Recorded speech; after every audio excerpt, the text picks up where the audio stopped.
you to those of you that are online. I'm glad that you're here, and I hope that you enjoy this evening. This is our first Fireside Chat Career Series for the spring semester, and I was chatting with one of our guests. This is our third season of doing the guest speaker series, so thank you. It's exciting, and we try to bring you top quality caliber speakers to come, and of course network. That's really important at the hub.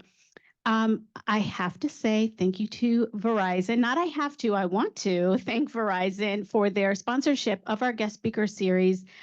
They generously donate to this program, and we can thank them for our delicious dinner that we had today. So thank you to Verizon for continuing to support the hub and our guests that come in. The meals make a big difference in creating community in our space. So thank you. Tonight we have Dr. Linda Singh, and the title of her session is My Journey Being Relentless. So I'm going to, oh, perfect. I'm going to introduce Dr. Singh. I have her biography here. If you give me just one moment. Okay. So Dr. Linda Singh is a distinguished professional with over 35 years of experience in leadership consulting and systems integration, having held various senior executive level positions. She's the founder and CEO of Kaleidoscope Effect, LLC, a firm providing leadership development, management consulting, and strategic advisory services. Dr. Singh's expertise spans the health, defense, and state and local government sectors. Dr. Singh's corporate journey includes a remarkable 21-year stint at Accenture, where she retired as a managing director in the Health and Public Service North America Operating Unit. Her career also includes a tenure as the interim executive director and CEO of TEDCO, focusing on early stage technology and life sciences companies, fueling economic development and growth. Her educational credentials include a bachelor's degree in business, a master's of business administration, a master's of strategic studies, and a PhD in industrial and organizational psychology. A retired Major General from the Maryland National Guard, Dr. Singh dedicated over 38 years of service, where she served as the Adjutant General and Cabinet Secretary for the Maryland Military Department. She played a critical role in international relations, working with senior officials in Estonia and Bosnia under the Department of Defense State Partnership Program. She served on the Army Reserve Forces Policy Committee from 2014 to 2019. Dr. Singh has served as a board member for several private, public, and higher ed organizations. As the inaugural leader in residence at Towson University, Dr. Singh laid the groundwork for leadership culture and common leader competencies across the campus. As an author, Dr. Singh has shared her insights in Moments of Choice, My Path to Leadership, and What's in Your Box, Designing the Life You Want. Dr. Singh also holds several professional certifications in the areas of tech, coaching, and public speaking, and has received numerous awards and accolades that span all aspects of her professional life. Dr. Singh is a respected mentor, coach, speaker, addressing topics like leadership, diversity, career transition, and issues faced by women and veterans in the workplace. Dr. Singh's career is a testament to her leadership, innovation, and dedication to empowering others, making her a prominent figure in both the public and private sector. Wow, let's welcome Dr. Singh. That's amazing career that you have. So I'm not going to hold back too much longer. I'd love to hear your story, but thank you for coming tonight and for speaking with our community. I'll pass it over to you. Thank you. And so I was just sitting there listening to that, and I was like, I should make them cut that down a little bit. Uh-oh. We good? Where can I not go? Stay back? Okay. All right, so I can't pace. I'll do this. I'll step forward and step back. I'll do the little dance, and when I hear the echo, I'll step back. I'll come back a little bit because I still hear the echo a little bit. Okay, so first, thank you all for having me this evening. I mean, you know, I get a chance to I think, when you start seeing kind of, as I go through the journey, the one thing that I always try to do enough of, or at least several speaking events, I try to do at least one a month. Yeah, and the key thing for that is it's about sharing, and it's about hopefully inspiring somebody else to continue to move forward, to continue to reinvent themselves, or not to give up, right? So that is really the key thing that I like to be able to do.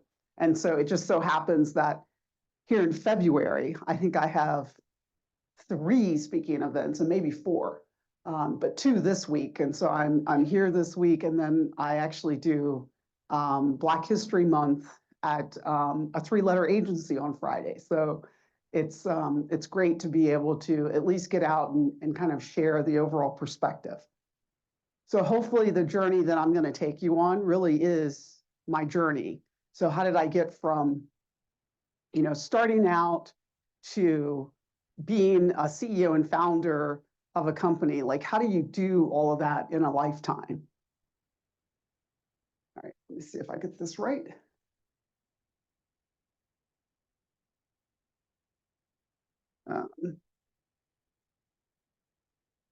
Okay, so let me go back. So first, this is where it all started. So when I think about, just my overall journey, when you look at the house on the left, that's the house that I grew up in and lived from 3 months until I was 9 years old. It didn't really change much in that photo. It looked a little bit better when we were living there, but that's my grandmother's house. And my grandmother was born in that house. She raised 14 kids in that house plus me. And so while being there, I actually lived with a lot of my uncles. My parents were married and living elsewhere, but I lived, there with a lot of my uncles and one of my aunts who was at home. And then when I turned 9 on my 9th birthday, if you look at the photo to the right where you see the little red marker, that's where my parents put their home. And if you look just a little bit to the left of that, you'll see my grandmother's house. So literally it was right up the hill because my grandparents had given my parents land to be able to put their house on. I had never lived with my parents.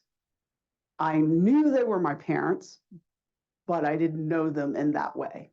And so if you can imagine, and for some of you that may have, the overall background, just the tragic kind of, and I hate to say tragic, right? But just the stress that you put a child through, uprooting them and moving them up the hill where I can do dishes and look out at the window and see my grandparents. And then it got to the point where, my mom wouldn't let me go see them half the time, right? So that became very, very stressful. So if you can think about an environment where you're protected and loved, moving into an environment that's very different, right? A little bit stressful for a kid, not understanding as a kid what that means, right? Really not understanding what that means for you as an individual, because you're not getting it. You're not understanding why you can't do these things. And then being in a more strict environment that I was also not used to. Very stressful. But when I lived with my grandparents, so these are some of my uncles, my dad's brothers, all of his younger brothers, because my dad was one of the older ones. And so these are all some of the younger ones. I learned how to play basketball on that hoop. So it is a wood post with a backboard and a hoop. Half the time the net was gone because my uncles were brutal on that particular basketball court. Like they would dunk and the net would come down. And so we would always need a new net. And my grandfather would be like, you're not getting another new net if you rip it down, right? So, but if you see me there with several of my uncles, I think I look a little bit like a tomboy, right? I tried to be everything they were. But here's what I will say is that foundation gave me more strength and more determination that I didn't understand until I got older. right? I mean, they taught me how to be tough. And you could see I was a lot smaller than they were. So, we would box and they'd put their hands on my head and I'd do the whole swinging thing, right? Like we did everything together. I was very sports focused, which then led to me setting the foundation, right? And I think that, being with my grandparents and having seen what they were doing for their kids and what they were doing for me, it really set a foundation for me, that if you would have asked me back then, I couldn't have said it. Now I can look back on it and say, that really was a very strong foundation. It allowed me to be able to learn that, you don't have to have all the grandiose things to be rich, because we didn't have running water. We didn't have indoor plumbing, but we had each other. And that was the richness in that. But the key thing is my uncles, they treated me not as a girl, right? They actually teased me about being a girl, which is really funny, especially if I had to put on a dress for church. Oh my gosh, that was just like the teasing would never stop. But I would say that, they really taught me how to be resilient very early on in, teaching me how to play the sports. And they were brutal on me, right? I mean, it's not like they were just like, oh, that sometimes they would tell me, you're playing like a girl, right? You're playing like a girl. And I'm like, really? Thank you. But they really helped to set that strength that I needed. Now, while I talk about the move with my parents as very stressful, and it was, there's a couple of things that I learned about being in that environment that I probably still carry with me today. Whether you like it or not, I used to hate it when someone would tell me, oh, you're just like your dad or you're just like your mom. Drove me absolutely nuts. And now I like to say that I got the best of both of them, right? I can see the talents and the things that I didn't really appreciate at the time because we were too much alike to be in that environment. And I was extremely stubborn. But just to be in that environment, and I think for me, the only thing I wanted was to just be loved, right? Like I just wanted to have loving parents, and they only had so much to give. So here I am. This was my about my 10th grade year. I was doing really well in school. So I know that, for some of you, we were talking about electricity, electronics, and the engineering pieces. Well, I wanted to be a lineman. And I say a lineman, meaning I wanted to work on electrical power lines. I had this fascination with electricity, just so that I could get away from, I was somewhat of a bully, but I also got bullied. So I'd stay fighting a lot. And it was mostly guys. So I fought guys a lot. And this was the place that I could be me, right? Playing basketball was where I could really have peace. I enjoyed it, and it allowed me to be me. But that particular year, things changed. So my 10th grade year, I was playing varsity. At the end of my 9th grade year, I started playing varsity. So if that just tells you the level and skill, the toughness, plus I had the height at that time. Not for the young ladies today. The young ladies today, I'm like, I have no idea where they're coming from, but I go out with the basketball teams and I am like shorter than the point guard. That's crazy. Okay, so I don't know what we're feeding the kids, but during my time, I was fairly tall, and did very, very well. But this was also the year that I had to drop out of high school. So I found myself homeless. I found myself trying to figure out the direction that I was going to go. I was living out of a trash bag from porch to porch, trying to take care of myself. I stayed trying to play basketball for a while and stay in my school, and my coach would actually pick me up and he'd take me from Frederick to Linganore High School, which is where I went. And then I couldn't keep it up because I needed a place to live. So therefore I had to get a job. And at the age of, 16, what kind of job can you get to take care of you? Not many, right? It's either restaurant, right? Like a fast food or something else in the mall. And so I was able to get a job. Well, I started out at Burger King, got fired because I couldn't get back and forth because it was too far away, right? I'd never get to work on time. So they were just like, you never show up on time. And I'm like, well, I'm walking from one side of the city to the next. So of course, but so that didn't work.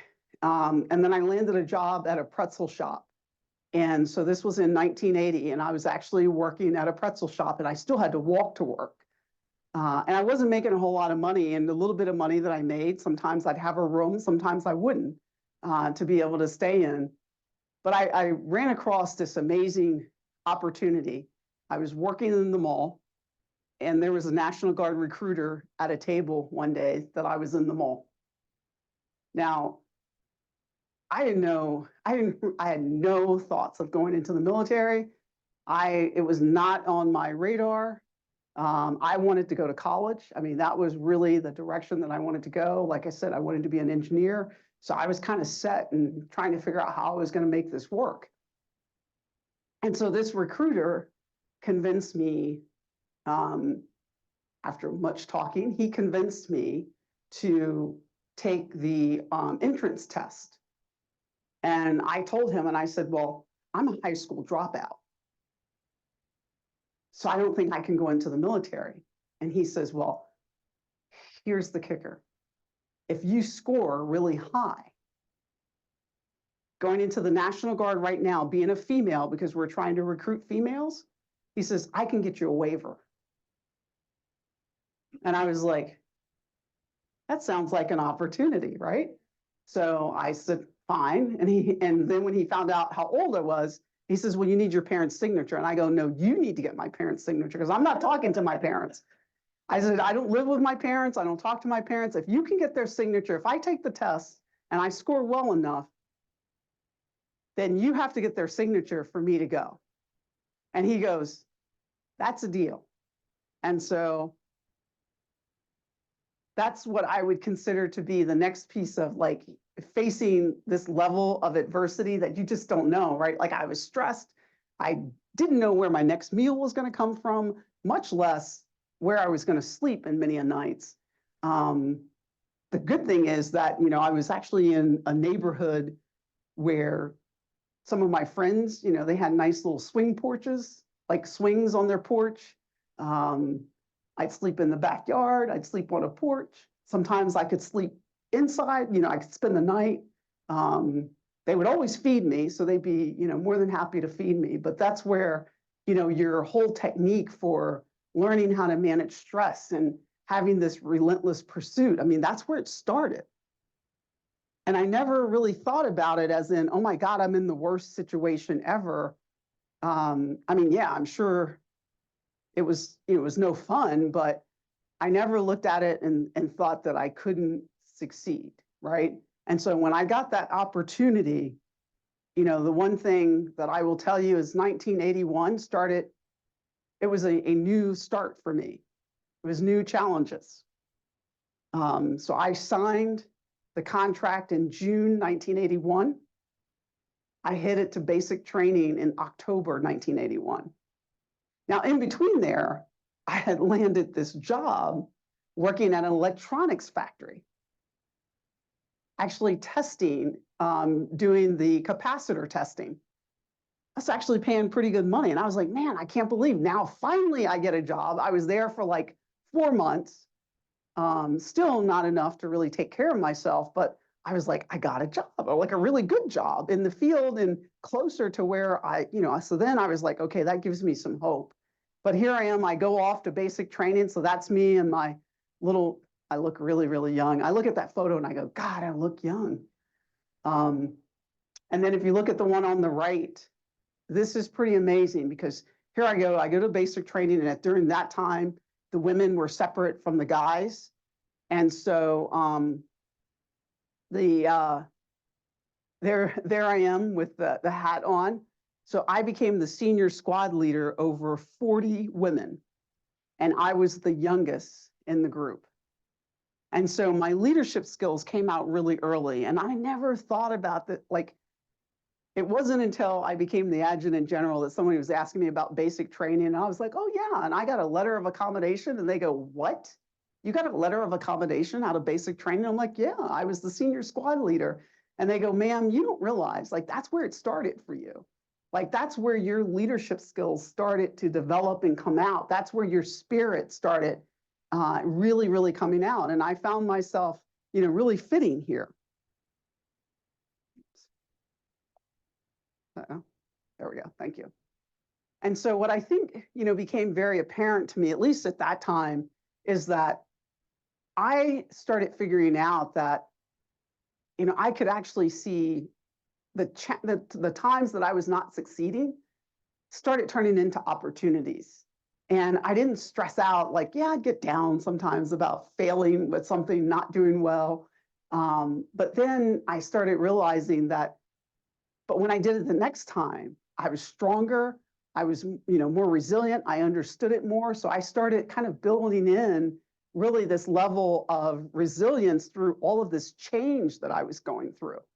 And I never thought about it setting the foundation for all of the big things to come. And so I would say that this was very pivotal to where I am today, right? Like, if all those things wouldn't have happened, I'm not sure that I would be the person that I am today. And I'm not sure that I could be an entrepreneur, because all of those challenges and issues that I had back then, I'm reliving that just differently as an entrepreneur, right? Like, the haves and the have-nots, and you don't have this, and oh my God, are you going to make payroll this week? And if you're not going to make payroll, then what are you going to, like, it's just crazy that, the things that you go through as an entrepreneur until you get on that journey of, really kind of riding that train up. And so then you think of developing this level of problem solving. That was life teaching me how to solve problems. I would say this is a missing piece in our society today. We don't teach our kids how to solve problems in the right way. So I would say, to me, is everybody needs to learn that. How do you get down and solve problems? Not by using, the violence or whatever, right? But how do you truly solve for X? And I think we miss it, right? I don't think we're giving that. And I'm not real sure that I would have gotten it had I not had to go through what I did.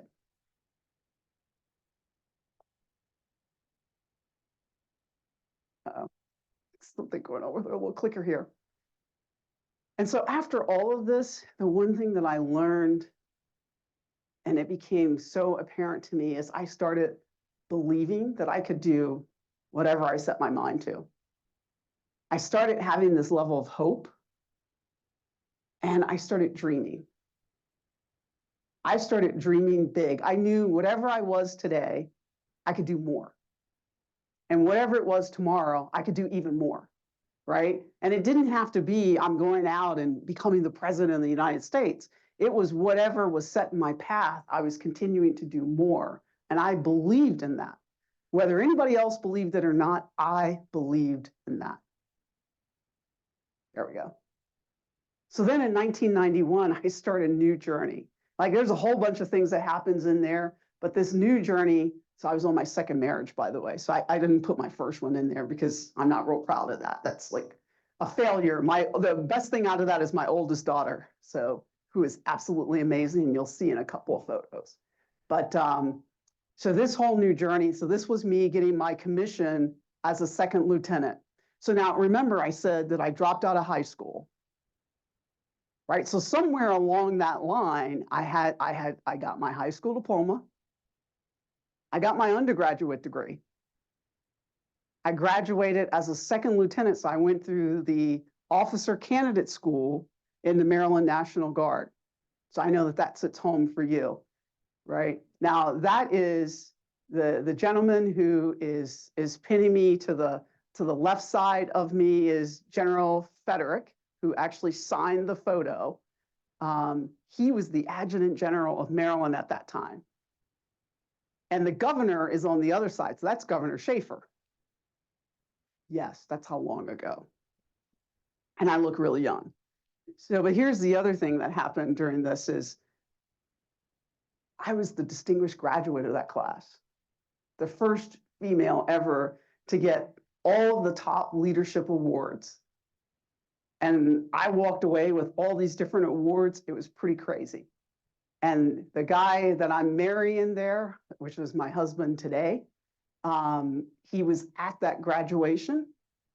He supported me all through OCS. And that same year, him and I got married. So, and don't laugh at my thing because I made my veil stuff because I couldn't afford anything else. So then, I think about striving for more innovation and moving things along, and how do you have this constant improvement? I started learning that good is just not good enough. Not if you're trying to compete out in the world, not if you're trying to grow, not if you're trying to be a leader in a large organization. Good was just not good enough. And so how do you always up level? And the only way that I could do that was to be able to set goals for myself. And I had to think about, how do I handle different situations and different scenarios, sometimes not doing it well, and sometimes doing it pretty well, right? So you have to learn, and it's that failure that allowed me to continue to improve when something didn't work, right? I'd beat myself up over it, and then I'd say, okay, I have to get up and I got to keep moving. So then I had another amazing thing happen. In 1994, after completing my degree in 93, so I completed my degree in 93, my 4-year degree in 93. For OCS, I only had to have a 2-year degree. Completed my degree in 93, was convinced by the HR person at the company that I worked for at the time. I was at Boeing Information Services Division, doing system tests. So I was running their systems test lab. And so I really had gotten into technology and things during my earlier years. But I would say that making this entrance into consulting, our HR guy became the human resources guy over at then Anderson Consulting. And he called me and said, I'm now at this company, because I would talk to him all the time and say, I want to be able to move up within Boeing, and I really want to understand the path. And it's like, it's not like that at Boeing. Trust me, it was not like that. And so when he left and went to this other company, he called me and he says, you need to look at these guys. Well, at that time, I was also looking at SAIC. So I was interviewing with SAIC. He asked me for my resume. I submitted it, got a call immediately, and started interviewing at Accenture. So here I was with 2 job offers. I was like, yeah, that is a nice place to be. That's nice. It was stressful, right? It was so stressful because I had friends at SAIC and consulting was all new. And so when you make that choice, and they're over here in my ear saying, you don't want to go to consulting because you're going to be working a lot of hours. And I go, yeah, but the pay is really good. And so I made the jump into consulting in 1994, and I didn't look back. And yeah, we worked a lot of hours, but I had a lot of fun. I've worked with almost every federal agency there is in implementing systems. If I start telling you the types of systems, you'd be like, oh my God. But the amazing thing is that it really helped me to really build me. And I started building me very differently in that consulting environment. Because if you don't know, Accenture is like one of the top tier. I mean, now they're much bigger than what they were when I was there, but they were, one of the big 5. And when you're working in those environments, you're going to up level because everybody they're usually bringing in, I was like some of the first groupings of experienced hires they were bringing in, but all of them are coming from tier 1 schools. right? And so you're talking about being in an environment where you've got all these A-type personalities, like, right? Just really crazy. And so I found myself loving it. I love the fact that every few years, or maybe even in a few months, I'd have a different client because I'd get pulled in. But I then really found out that I had really good program management skills.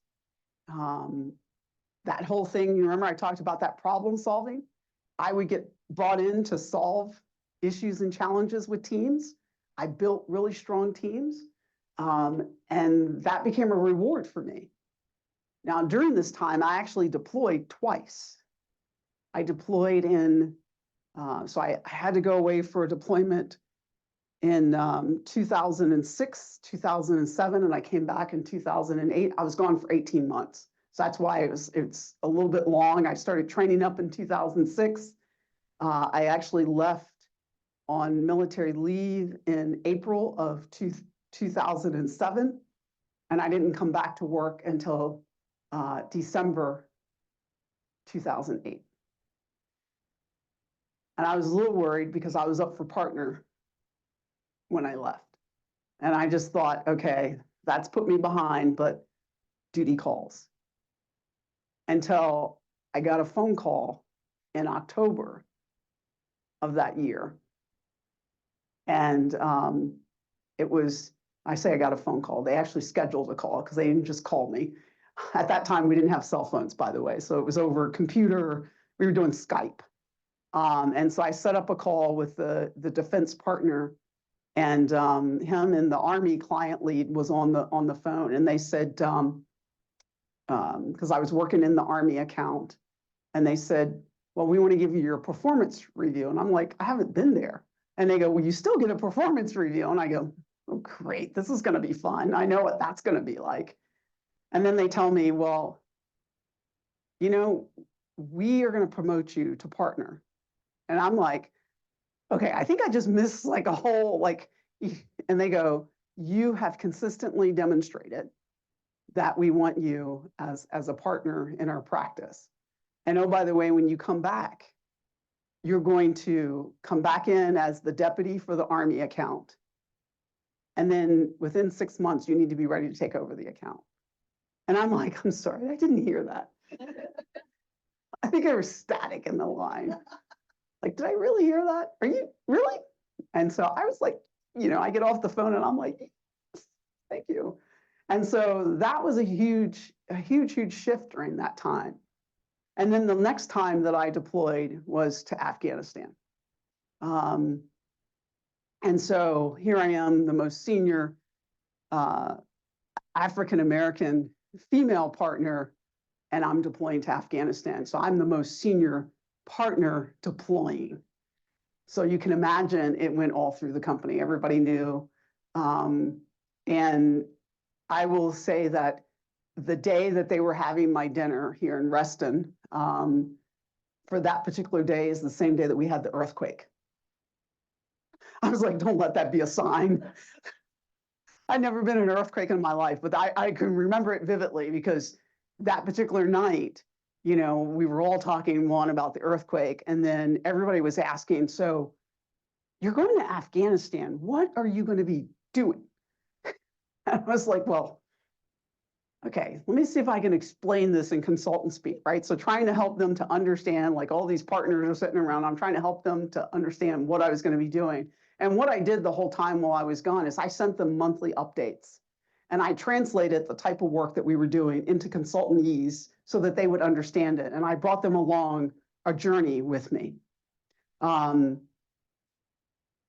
so in 2012, here I am in Afghanistan. These little kids, if I could have brought them all back on the plane with me, I would have. They were something just unbelievable. You know, where you'd be in the middle of nowhere, but where they lived was in no way any comparison to how I lived on the street. Right. So, and when I say that, meaning their accommodations were a lot worse. And it was sad. right? So I would go out to try to be able to see kids and women anytime that I could, any time that I was there, that I could get the break and the team could get me out. And that particular year, we lost someone in our group before we came back. And then, we had to come back into that. And so I say this, and I know that we were talking about just the mental health and the stress. When I came back to Accenture that year, they gave me a little bit of time to kind of just relax and chill, to figure out where I was going. It was also that time when I figured out I was going to make general officer, so my packet was going in for general officer. I didn't realize how tense and stressful things were for me returning. I didn't like malls. I didn't like being in crowded places. I drive a little Mini Cooper, which I still have today. Driving on the Beltway, like driving up to, I would have said no. Like if you wanted me to come here to Rockville, I'd have been like, not coming. I couldn't handle it, right? It took me a good year to kind of settle back in. But while I was gone, that picture on the right is my family. That is our 21-year anniversary. So when I married my husband the first time, it was a Christian wedding. And I said to him is that when we hit our 20-year anniversary, our 20 years, I was in Afghanistan, so we had to put it off a year. I said, I will renew our vows and I will marry you in your culture. And that's what I did. So those are my two daughters. The one's from my first marriage and the other one is from our marriage. And so that's our family unit. So that's part of my journey and story. Oh, by the way, my oldest daughter is a police officer. So she's a lieutenant on the police force, so you don't want to mess with her. And then my youngest daughter actually is my chief of staff in my company. And she tells me what to do, especially when I miss meetings. So then a couple of years later, I get another new opportunity. So here I am, this big executive. At the time, I was the director of operations for Accenture's Health and Public Service North America operating unit. That portfolio was about $3.6 billion. Loving life, having a good time, and just said, yeah, no, I'm not stepping away from Accenture at all because I want to become the North America director of operations, right? That's where they were grooming me for.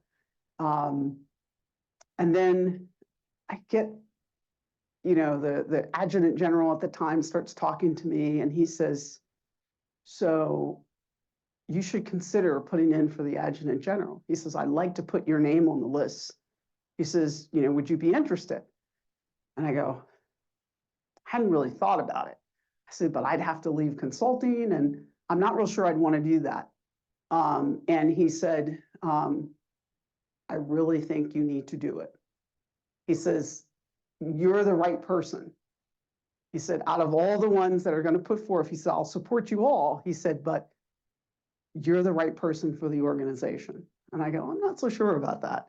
Like they've never had a woman and they've not had an African American, so I'm not real sure about that. Well, I interviewed and was offered the job.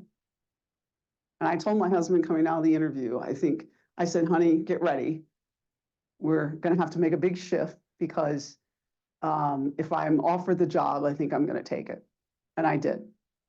So I became the adjutant general running the Maryland Military Department for Governor Hogan. And I stayed there for about 5 years before I started having health challenges. But the interesting thing is 90 days in, so I talk about those decision-making skills. I talk about that adversity. We found ourselves faced with this situation, and this was the Freddie Gray incident. So if you don't remember that, this is when, the situation happened with Freddie Gray and we had the civil disturbance. So if you remember the general that was always with the governor, that was me. I hit all the major news channels. I did more interviews than I ever thought that I would. And I had no idea where I had people who were texting me that live in Australia and they go, man, we served with you in Afghanistan. We've seen you on the news. Do you need anything? I'm like, you've got to be kidding me. Like, I was so much in the situation, I didn't realize that it was hitting national news. But the whole point about, having those skills and being able to relate to people.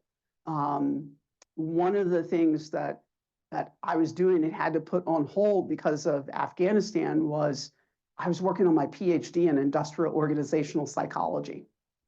And I will tell you that those skills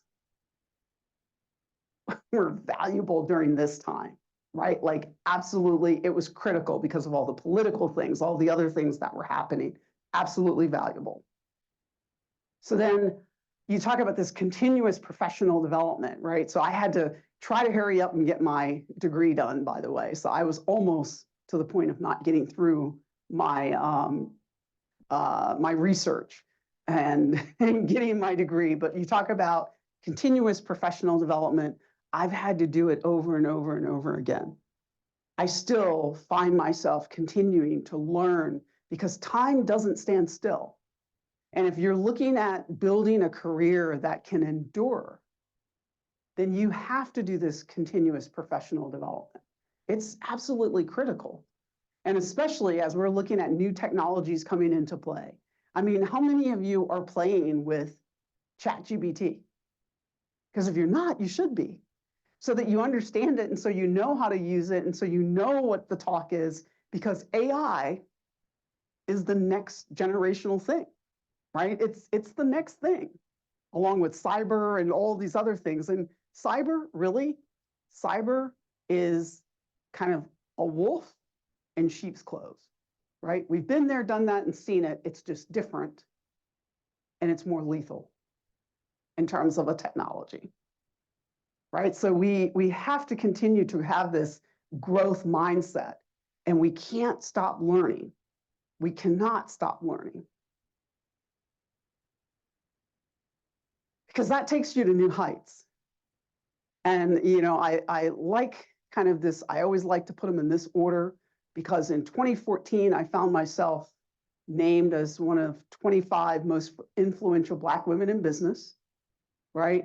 And then when I became the adjutant general and I got my second star, became a major general leading the Maryland National Guard, first female, first African-American, I found myself in another magazine. I mean, tons of magazines, but this one was a pretty cool interview.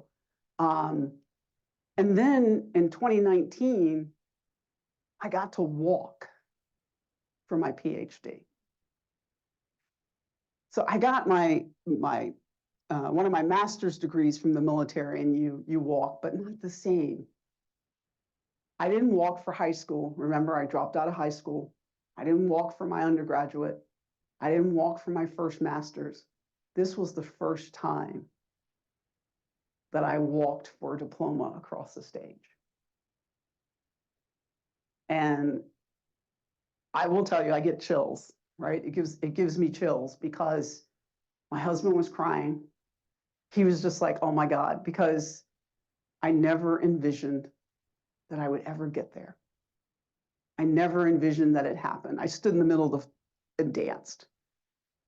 I know, by the way, now I graduated from Capella University, and I'm actually on the Capella Board of Trustees. So they came back after me many years later to join the board. And now I get to sit at those graduations and watch somebody else have that experience. And I experience it every single time. So then I talk about living the legacy and then leaving one. So the top photo, the gentleman in the wheelchair, is General Frederick, who pinned me when I became a first lieutenant. He's the one who commissioned me. Standing around him are all of the women that he touched and helped create our careers. When I was coming through it, I never thought that he would, like, he was so leading edge. But then as I got to know him more, and as the adjutant general up until he passed away, I talked to him constantly. If something good would happen, he'd send me a handwritten note. If we were changing something or something that he would hear about, I'd get on the phone and I'd call him. And I'd have conversations with him that was just, it was inspiring. And for him to tell me, someone that I looked up to, and say, you've got this, you know what you're doing. You're the right person for the job. So I got a chance to actually serve over his burial. But the important thing is that he started creating a legacy, and he inspired me to then leave a legacy. And so when you look at my team on the right, that is one of the most diverse leadership teams that the Guard has ever had. And we're now, working to try and get back to it with my counterpart who's in there. But then if you look in the bottom left, we became, and we got the opportunity. I didn't know it was going to happen, but when I seen it lining up, I made sure that everyone was ready. We became the first all-female command team in the National Guard at that time. And they didn't like the fact that I put them up on a pedestal and did all kinds of interviews, but that was for me to set the legacy and leave for them. The female to my right shoulder, the tall female, made 2-star general, and I just went to her retirement ceremony last week. The one who is standing in front of her is now the adjutant general, the second African-American adjutant general for the state of Maryland. And then Command Sergeant Major Pelissa Wilson, who's standing to my left shoulder, was the first female and African-American female to be the senior enlisted for Maryland. So it's about leaving the legacy, and so many of us that come behind us get to see that they can do it, right? That someone else has made it to that level and they can do it. And so really it was about me inspiring that next generation. So we get into this personal relentlessness. It's about discipline. I bring that 2 decades of consulting experience, and I'm now deciding, okay, I got to retire. I got to leave it all behind because I started having health issues. And actually, if I would have met the doctors that I have now, I probably would have stayed. But it just wasn't in the cards. And it's taken me from 2019 up until today for really to be able to get back to some level of fitness that I can at least feel like I can keep up. But I probably still can't go out and run like I would without my inhaler. And so this is taking that military, that precision, that regimen, and bringing that into building what I consider to be now what's going to be the next legacy, which is the entrepreneurship journey. All of that I brought into creating a company that I envisioned in 2014. I started the company in 2014 to put it on the shelf because I wanted the name. So I worked with a coach, and I was working on what was that next chapter? Like, what did I want that next big chapter to be, whenever it was? And I said, I know I'm crazy, but I think I want to start my own company. I don't want to go back to the big companies. I want to create something that's different. And so her and I started throwing around, well, what does that look like? And I said, well, I want it to be something that I can help people change the way they see the world. And she says, I love the tagline. Let's write it down. I go, okay. And she says, now what is that vision? I said, well, I was thinking kaleidoscope effect. Because if I give us all a kaleidoscope, the same kaleidoscope, we're all going to see something different. We're all going to turn it differently, but I guarantee you we're all going to see something very beautiful. And that is the effect, not the effect, the effect. And so if I want to really change the way you see the world, then how do I build that? And what is it? How do I structure it? And so we have what we call the 4 verticals. It's management consulting, which is the stuff that I did for however many years. Strategy and innovation, which is bringing in those decision-making, critical decision-making, helping organizations see through the impossible. International affairs, because we still want to be able to work globally. And then I can't leave community out. So we do community enablement. And that is because I want all of my employees, no matter how big we get, to be connected to the community. Because without community, then we have no clients. We have no one to serve. And our clients have no one to serve. And so we have to stay connected to the community. And so I would say that, I've brought in the culmination of all of those years, those 38 years military, 21 years Accenture, all of the previous years, all of my education, and pouring that now into something that I hope is going to be the next, big thing for me, right? And that is about leaving a legacy for my family, right? Hopefully turning it over to them. And if I'm not turning it over to them, then at some point I'll turn around and maybe sell it, right? Or maybe we get bought up, or maybe we buy something. I don't know what's going to happen in that trajectory, but I know that we're embarking on some huge things. And it really gets back to that believe, hope, and dream. Believe, hope, and dream. And you can't just say those words, you got to do some work with it. And so one of the books, I'll tell you, somebody might ask me, what are you reading? What are you doing? Right? I'm an Audible person, so I like to do audiobooks. So I am actually listening to the 5 a.m. Club. So that's my book this kind of week, the 5 a.m. Club. And I'd highly recommend it as you are, whether you're an entrepreneur, you're looking at your career, I'd highly recommend listening to or reading the 5 a.m. Club. So I'm about halfway through and it's pretty interesting. So with that, I'll leave you with perseverance is not a long race. It's many short races, one after the other. And so questions, I'll leave my contact information. I will respond as long as you remind me where you heard me, because you can imagine that I get tons of emails and I get tons of contacts on LinkedIn, which became like the worst Facebook kind of connection there is. So yeah, so I'll stop there. Questions? Work with Accenture, you can do the military service along with it.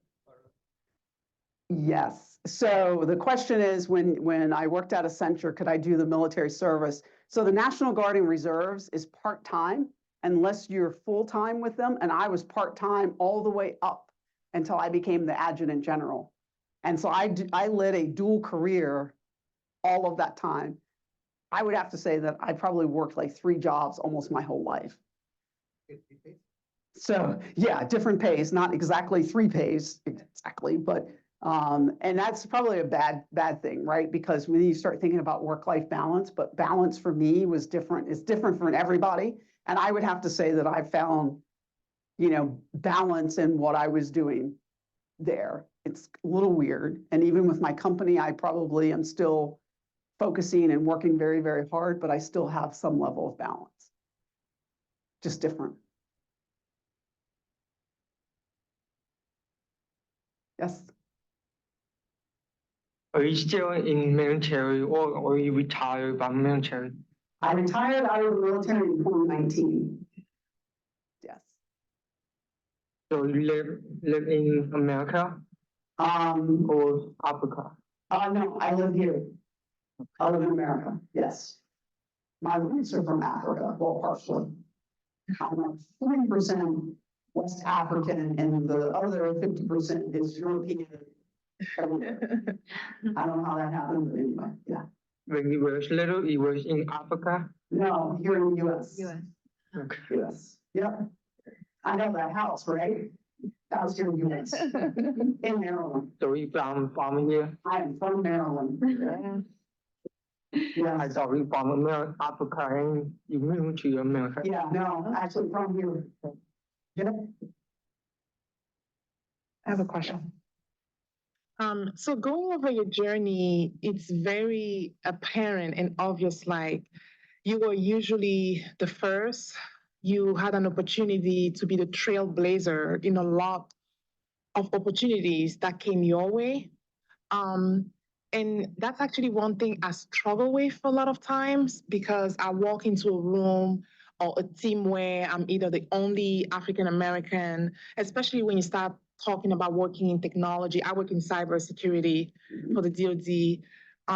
So my question is, how do you sort of build consensus and make sure that you create a space where people are welcoming you and you can create consensus around we're all on this together. I might be the first. I understand that you're not used to seeing people who look like me in this space, but that's not necessarily a bad thing.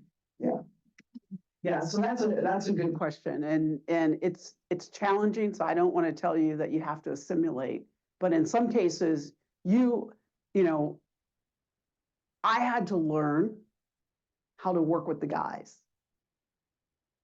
But it was easy for me because remember how I grew up.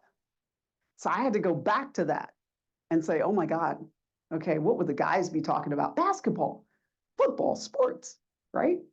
I don't watch it like that. Well, except for, watching the Chiefs and the Ravens, and I'm just like, really?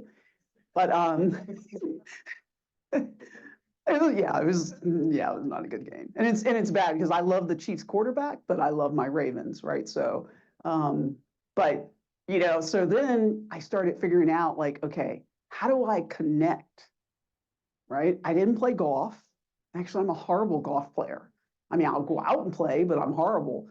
And so I just really started trying to figure out how to connect with them and how to have a connection that allowed me to have a different conversation. And that became the biggest point for me. It wasn't that because every time I walked into the room, almost even in the consulting space, right? When I was walking in with the bosses as a managing director, all my bosses were either white males or a white female, right? Not very many females, so mostly white males. And so I had to be able to work in that space. And so you have to figure out like, how do I really link to something that we have in common?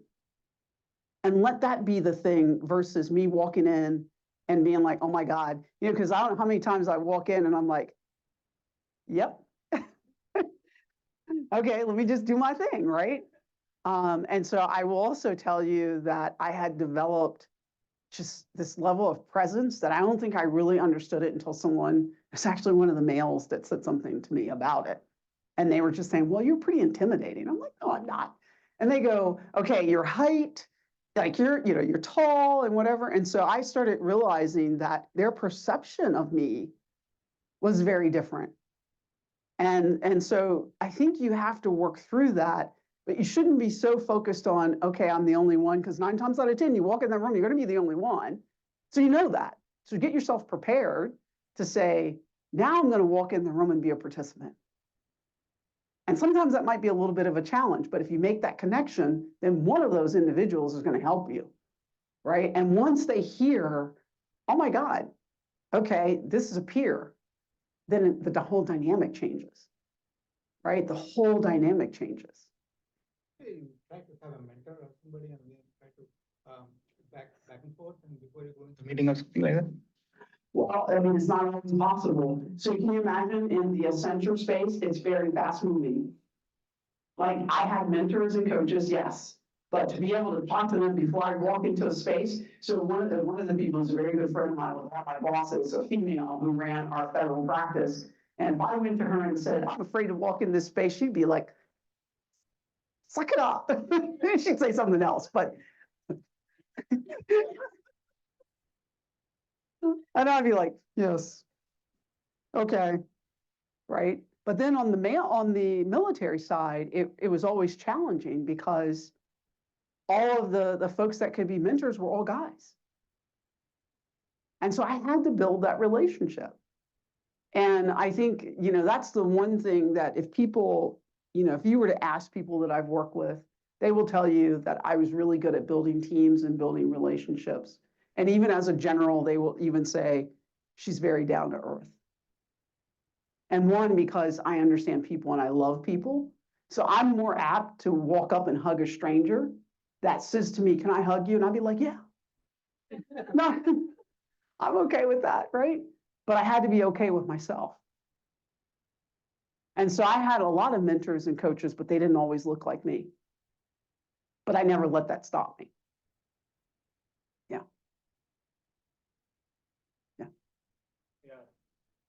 So you mentioned some on the note of career pivoting, and I just wanted to ask, you know, like for folks who are, trying to pivot into a career, like myself, I spent 6 years in healthcare and then pivoted to tech and cybersecurity, and I made a lot of mistakes along the way. It was difficult, it was challenging, and things. And nowadays more people are going to do, boot camps, or they're self-learning and things. And you always have this catch-22 of building experience, getting a job, but you need a job for building experience. So, what thoughts do you have on the mindset of human resources and hiring managers in giving folks like that a chance who may even be better, right? Or excel beyond traditional folks?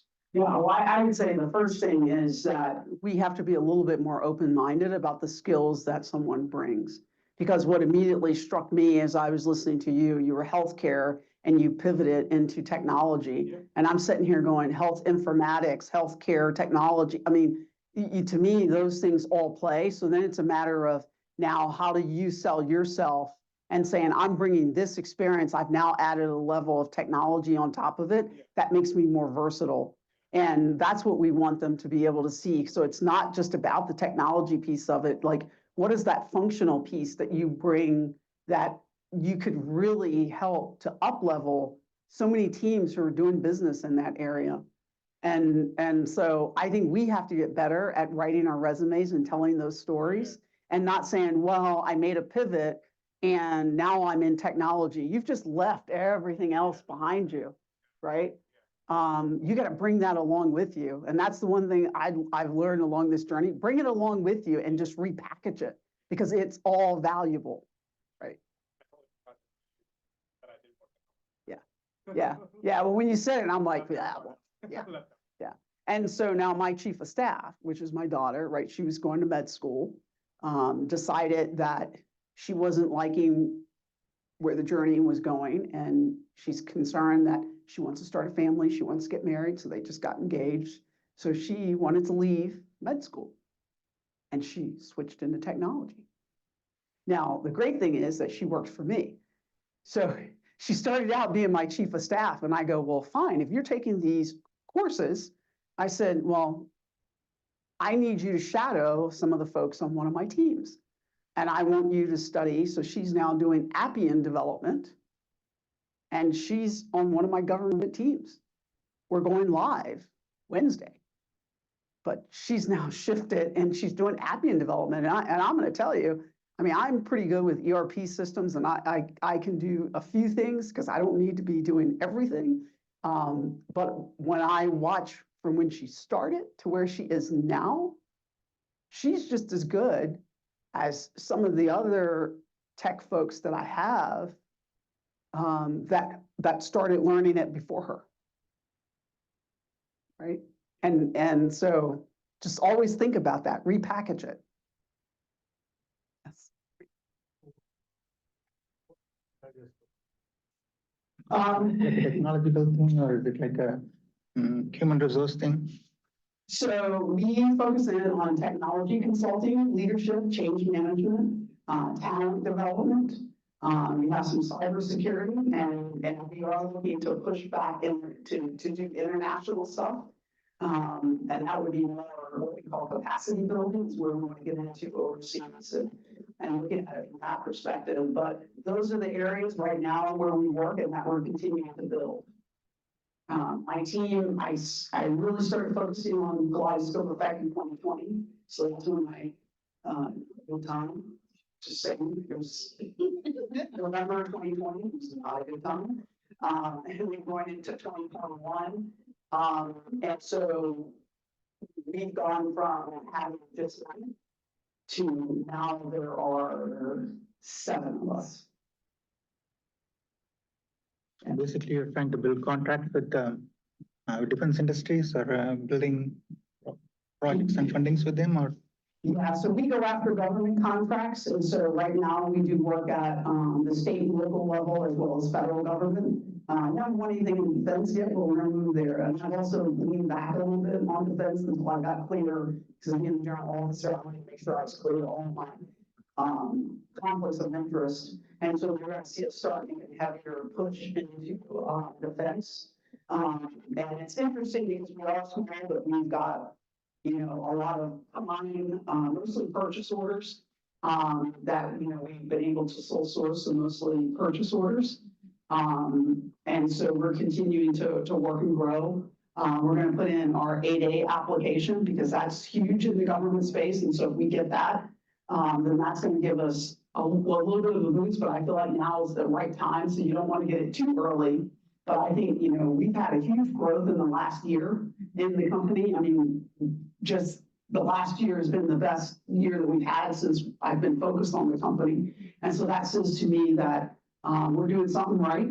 And as long as we keep, you know, really, really pushing, then, you know, we've got to be able to build relationships and continue to go after government work. And we will do work with private industry, so it's not that we won't. It's just, it's a longer build cycle with government, so we're trying to really get that moving to build our pipeline. Yeah, and we actually are submitting for an SBIR, so I know that I have some work to do because my proposal is not done, but it has to be in before March 4th. And that is on a SaaS solution, so software as a service solution that we are going to be building out. That's human capital focus, by the way.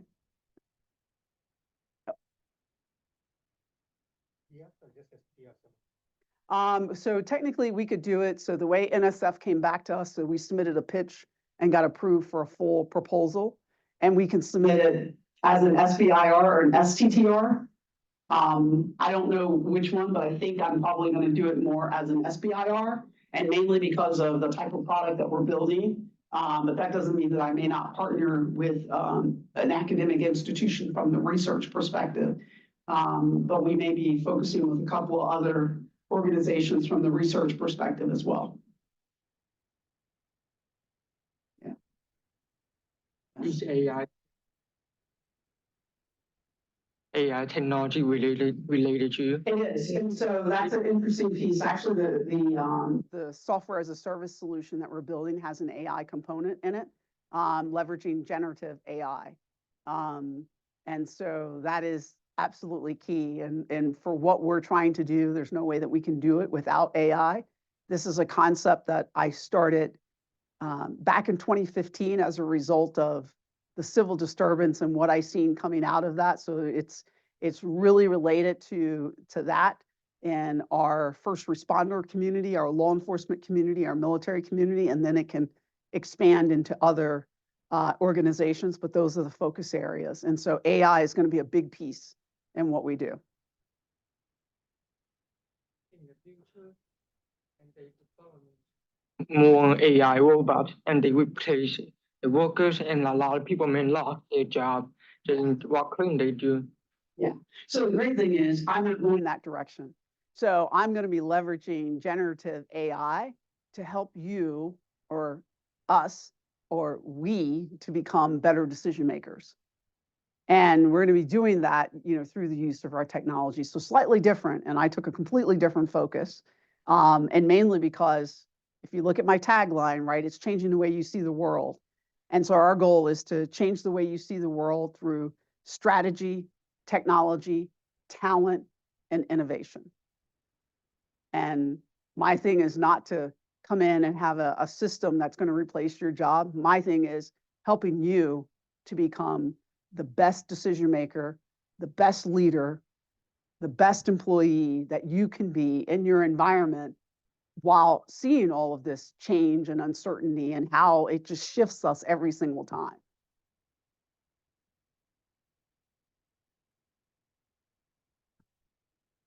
Thank you for sharing your journey with all of us. Truly an inspiration. I have two questions. The first question is, what kind of advice would you give your teenage self back when you were sleeping in friends' porches and, you know, that kind of inspiration? What kind of advice would you give yourself, looking back, telling your teenage self to inspire to continue. And my second question is your support system, your husband who is a different culture. How did you embrace that, and how is that obviously a great support system? And your daughter is, you're on your staff, so that's a cool aspect. So family, and also, what would you tell your teenage self?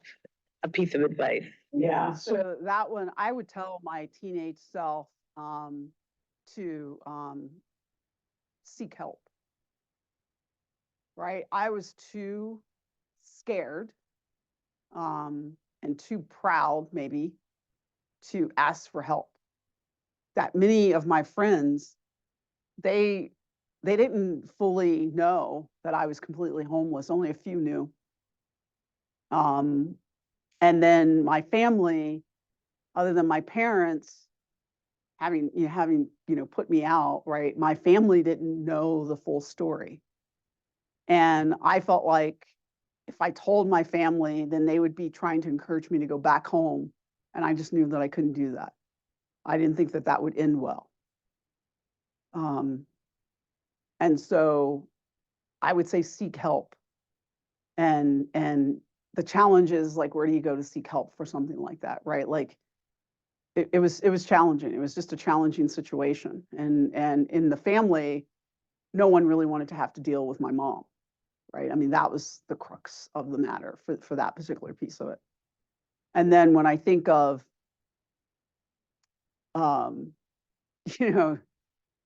looking at all of the different pieces and family, that is an important element for me. I came from a large family unit. Like, my grandmother would fix Sunday dinners. And even though we couldn't all fit in the house, it didn't matter. Like, everyone came to eat every Sunday. My uncles and all of them came. The only ones that didn't come was my parents. Everybody came. And so having that family unit, when I got married the first time, it just wasn't the right time. I had a beautiful daughter out of it. I'm still friends with all of his sisters. My ex-husband has passed away, but I'm still friends with his sisters and his mom. She's working on her master's degree at 84, right? I mean, just an amazing lady. She's the reason why I got my high school diploma. But when I met my husband, I had no idea where he's from Trinidad and Tobago, so a couple of generations removed from India. I had no idea where that was, by the way. I was not worldly at that point in time, really was not worldly. I had no idea where that was. I was just like, and where are you from again? Okay. And so coming into that family and seeing how close-knit they were, and even if I was different, right, and it was an interracial marriage, it just fit. And now, if you see all the photos of, like, my promotion ceremonies or whatever, I will tell you that's the largest section. They never missed a promotion. They never missed an event that they were invited to. Never. And that was my huge cheering section. And they show up in droves, and everybody would be like, man, your family shows up in droves. I'm like, that's Raj's family. Yes, they do. Yep, that's my family. So I love it. And they mean so much to me. Like, unbelievably a lot. Yeah. Absolutely.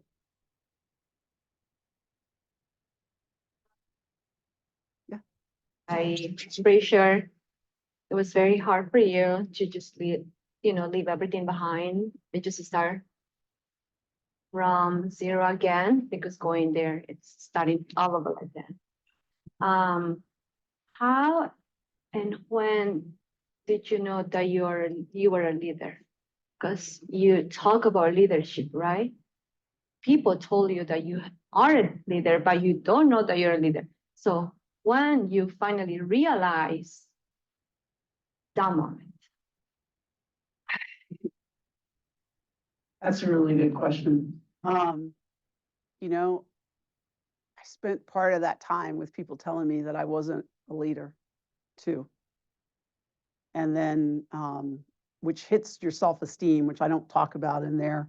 I mean, all through that journey, I went through a period of trying to refine myself and redefine myself and trying to prove that I was not what people were saying. And then eventually it got to the point of, wait a minute, what do they have that I don't have?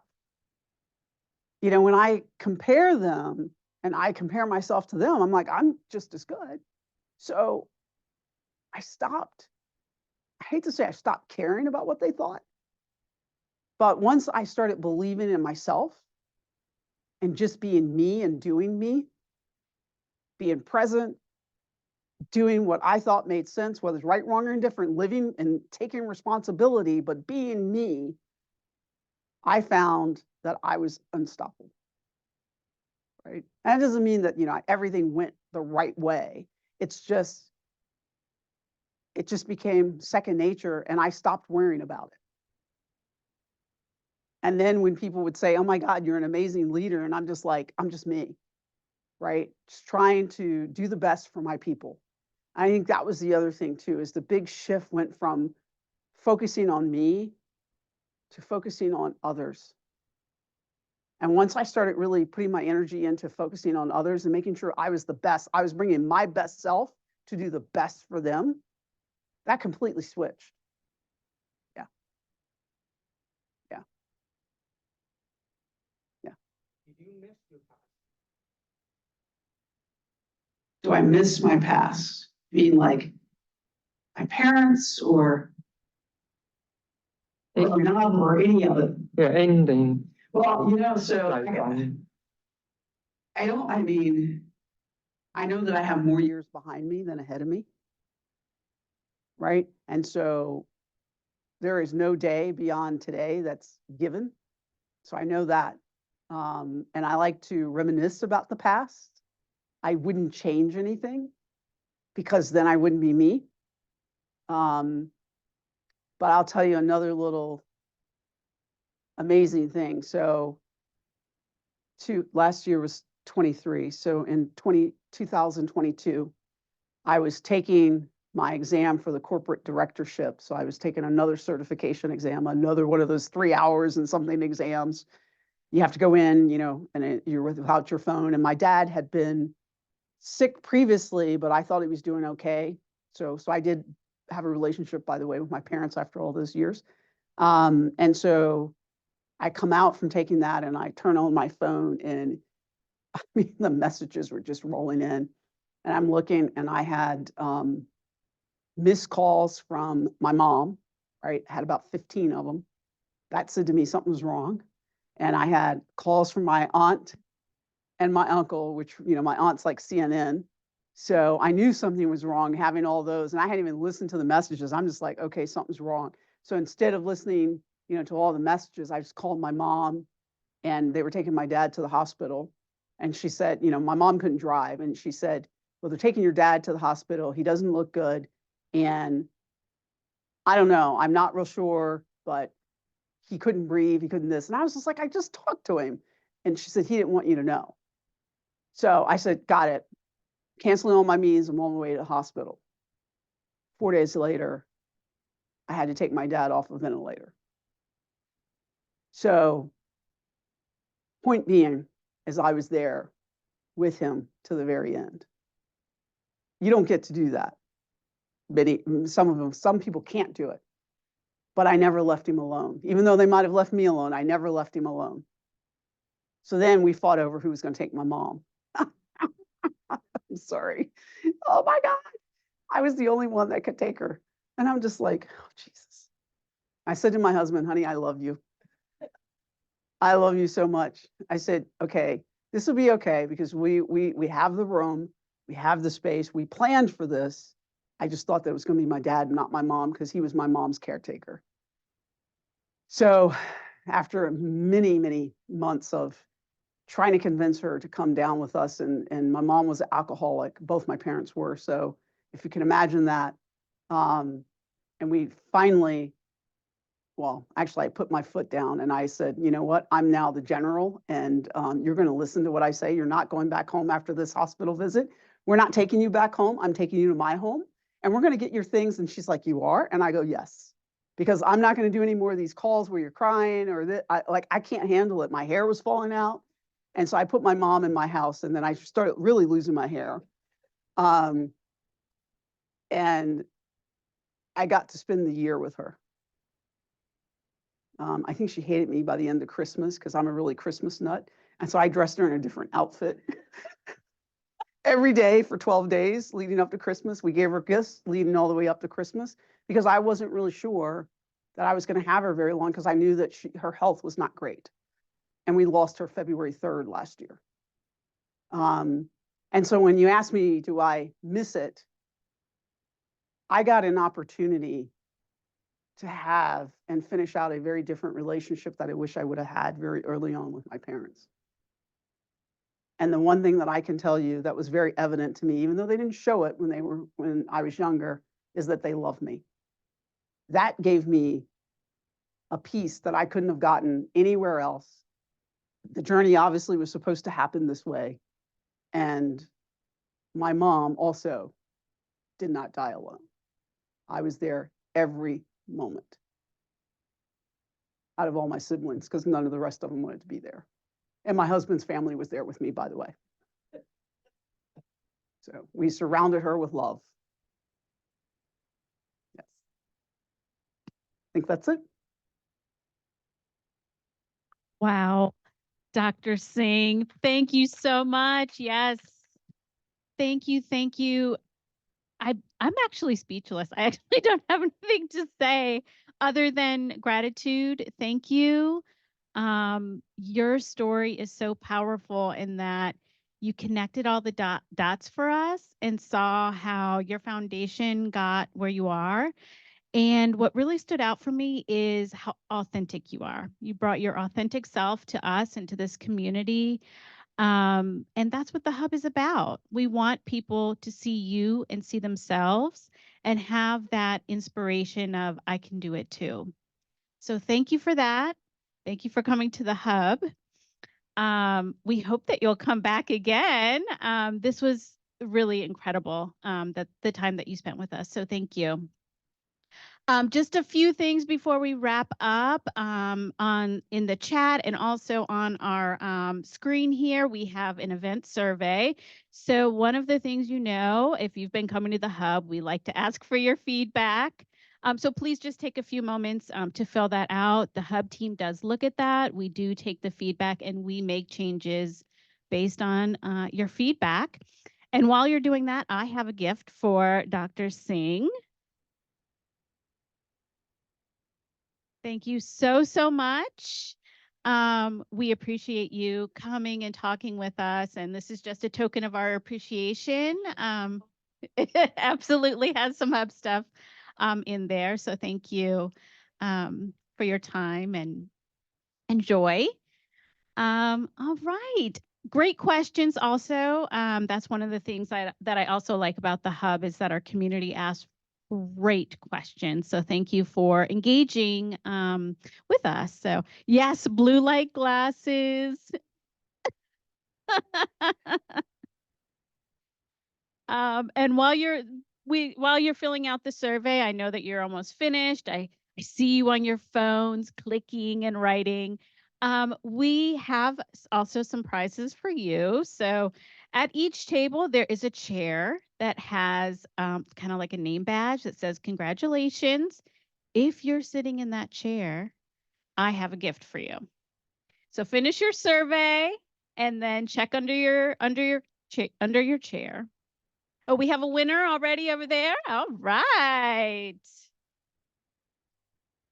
There you go. Thank you. Yes, you can look like Dr. Singh. I'll take this from you. Thank you so much. Thank you for coming.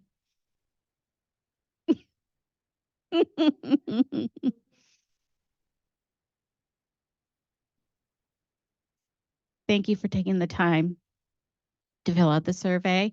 Also, Watani, we have to-go boxes already to go, so they're already packed. Are they already packed? No, okay. But the boxes are out, so you can make your to-go box as well. So thank you for that. And I think that's it. Have you already cut off the recording? Not yet. Okay.